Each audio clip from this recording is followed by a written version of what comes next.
So how do you put restrictions on the iPad? Let me show you how it works. If you're new here, most definitely subscribe so you don't miss tutorials and videos like this one.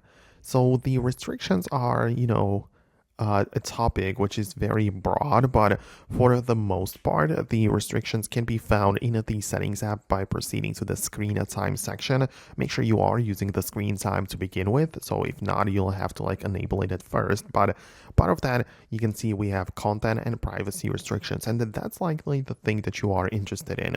You can get inside like this, enable it with one toggle at the top, and then just browse through the different categories of restrictions. For example, literally the first one is app installation and purchases, and there you can restrict downloading new apps to the iPad.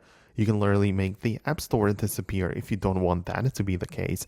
Or you also have the deleting apps, which you can disable. For example, you can forbid the process of deleting an actual application from the iPad. So as you can see, plenty of different categories. Like a lot of people go to the App Store, media, web, and games, where the web content, like the websites and all of that, gets restricted. So you can also just perhaps limit the access or only allow approved apps. So that, the websites. So it's very extensive in here. So that's how it works.